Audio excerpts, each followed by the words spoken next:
Hey guys, what's up? So finally, you guys have been waiting for this, hopefully. I have. I was actually really shocked that this was the list that I came up with, but this is going to be my top 10 albums of 2014. I know it's not much because last year I did 13 albums, and this year I was a little disappointed in a lot of albums, and there just wasn't a lot of good albums that came out to me. There was a lot of okay albums, but I think overall there was still some good music this year, but I feel like last year was even better music. So I'm going to start with number 10 on my list, going to be Twin Atlantic's album The Great Divide. This is their second full length, and if you don't know Twin Atlantic, they're like a Scottish band. They're pop rock.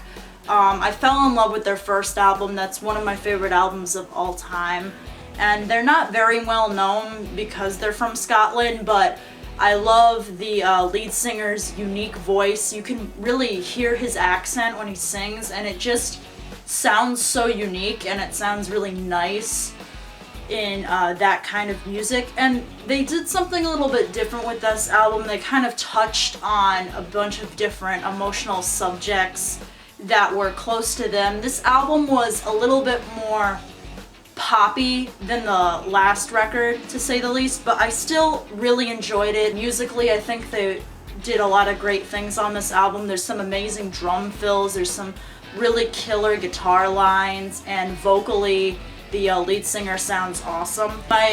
Few of my favorites off of this that you guys should probably check out, I'd recommend, is Why Won't We Change, Be a Kid, and Actions That Echo. 9 on my list is Taking Back Sunday's Happiness Is.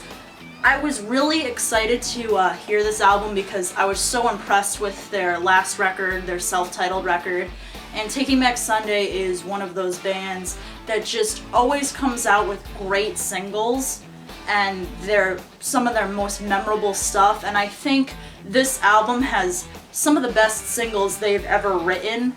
They're very catchy and they're very emotional, but in different ways. The two singles that I'm talking about are Stood a Chance and Flicker Fade, which are two of my favorites off of this album. One of them's like very catchy, the other one vocally Adam is at his best. He sounds incredible, and I think this whole album was a little bit different. It was kind of slow paced at times, and then it would give you kind of like feels of Tell All Your Friends with a little bit of their last record in it, with something new as well. And I think that's what I liked, was the different influences they took from like each sound that their records have. They kind of like put it all together on this album, and I really enjoyed it. Again, some of my favorites are Flicker Fade, like I said, Stood a Chance, and Better Homes and Gardens. Number 8 on my list is Sleepwave's Broken Compass, which, if you don't remember, I also reviewed this album. I was pretty excited for it, pretty excited that Spencer started this new band. I remember seeing this band live when I didn't really know any of the songs they played besides the one single, Rock and Roll is Dead and So Am I. And I was very impressed with this album, and it actually grew on me more with each listen. I like this industrial kind of alternative metal rock sound that they're taking, and I really enjoy Spencer's vocals on here. I think he is, singing-wise, gotten a lot better than if you've heard Disambiguation. His vocals were still good, and even when he did a little bit of vocals on the later Under Oath records, he still did good singing, but on here, I like how it shows that he can do different things than just, scream. It shows the Under Oath fans like he can do different styles.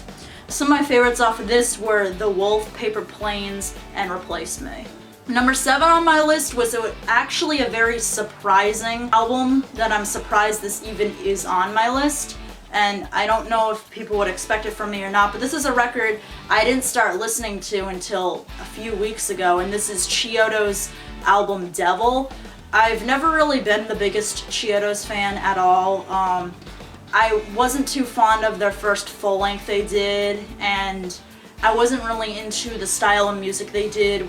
They kind of had like this Fall of Troy sound where it was like very like random, fast-paced instrumentation, and I just felt like it didn't really fit, and like a lot of the times the instrumentation was like really awkward in a lot of their songs, and I never really even liked Craig Owens' voice, which a lot of people would probably be surprised about. But this album, they have a different sound on here. Otherwise, I don't think I would like it if it sounded like the older albums. I like this because everything's more structured. There's like a beautiful transitioning from each song to the next, and it really does like feel like one whole album. The writing on this is really nice. They touch on different subjects that I wouldn't even think this band would touch on. They talk about like outcasts, they talk about love, relationships, like one-night stands. I just really enjoy the writing on this, and I was just so surprised with Craig Owens' vocal performance. I feel like he's not forcing himself to sound a certain way on this album, and I really enjoyed it. Some of my favorites off of this album were Why the Monsters Matter, Sunny Days and Hand Grenades, and Old Fish Lips is Dead Now. Number 6 on my list is Transit's Joyride. I was actually very scared to hear this album because they just came out with, last year, Young New England, which I loved, but I thought it was too soon for them to make another record, but I was really proven wrong with this album. It definitely kind of sounds like old Transit with having a lot more upbeat, faster paced songs. Kind of goes back to those lyrical themes as well. I was surprised how much this album grew on me. The catchiness is wonderful. There's just something about it that feels like you're on a joyride, so I feel like the title fits really well here. Some of my favorites off of this album were Summer Dust, Too Little Too Late, and Fine By Me. Number 5 on my list is Interpol's El Pintor. I've actually always been an Interpol fan. I've never really talked about them on this channel because, in my opinion, they haven't came out with anything good in a long time. One of my favorite albums by them is Turn on the Bright Lights.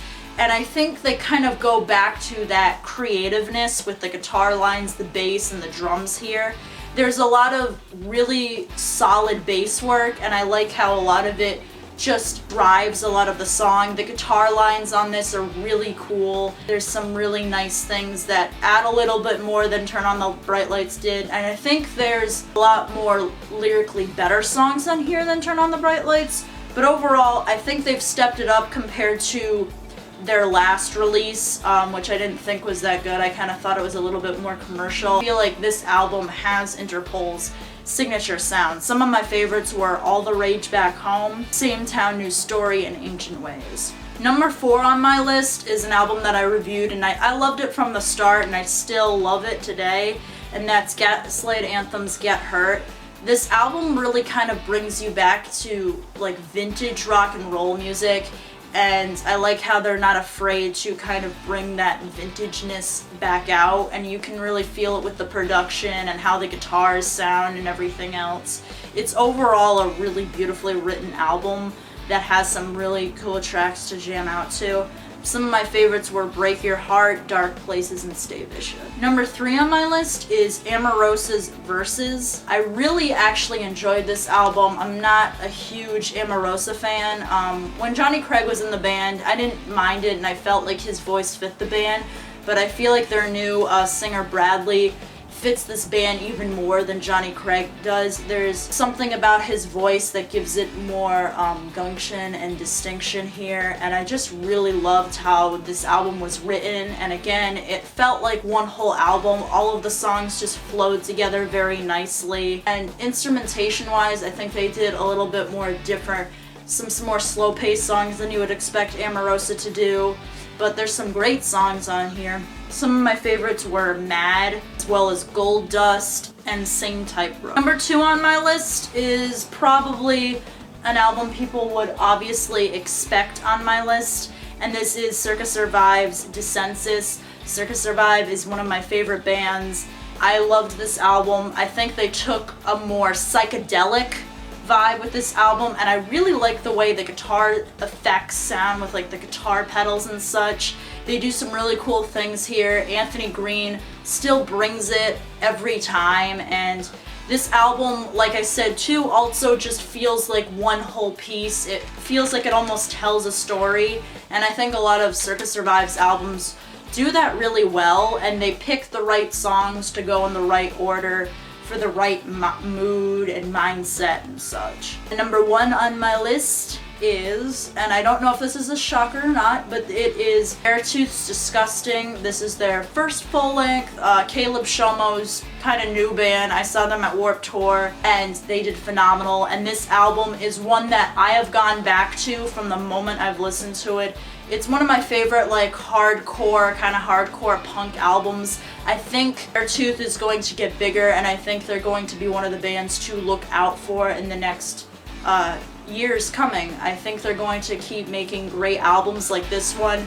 A lot of the breakdowns on here are super unique, and Caleb Shomo just like spills his whole heart out on each song, and you can just feel the emotion 100%, and I just love this album. I always went back to it, and I thought it was great.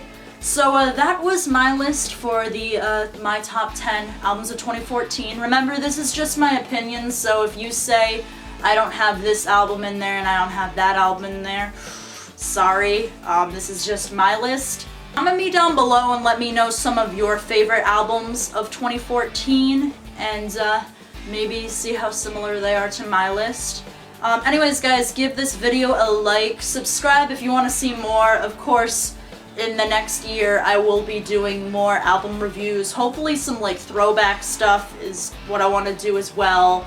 Maybe some more guitar covers. I might start doing drum covers once I get new drum heads for my drum set, so that will be exciting. I thought there was overall some pretty good music that came out in 2014.